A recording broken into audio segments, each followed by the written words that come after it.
Chapter 9, Mishnah 1. The Mishnah teaches who, besides a Jewish man, can become a Nazir. Non-Jews do not have a Naziris, and even if a non-Jew makes a vow of Naziris, he does not have to keep the laws of Naziris.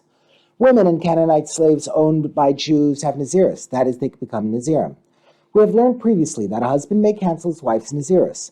A master may also compel his slave to violate his Naziris restrictions if these interfere with the slave's ability to serve his master properly. These two laws, however, are very different, as the Mishnah will now explain. There is something more strict about women who become Nazirim than slaves who become Nazirim, because a master can force his Nazir slave to drink wine or become Tameh if this interferes with the slave's service to his master.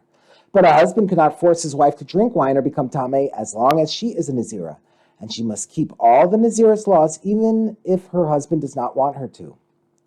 On the other hand, there is also something more strict about slaves who become Nazirim than women who become Nazirim, because a husband can cancel his wife's vows, and if he cancels her vow of Naziris, she no longer has to keep it, even if he later changes his mind.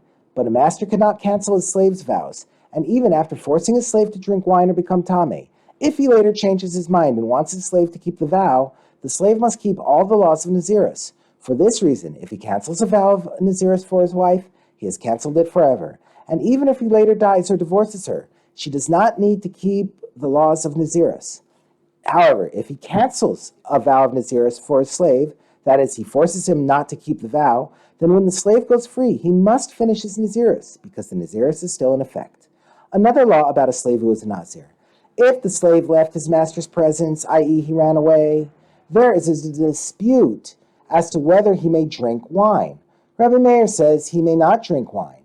In this way, he will go back to his master sooner, since he will not be allowed to drink wine unless he is with his master.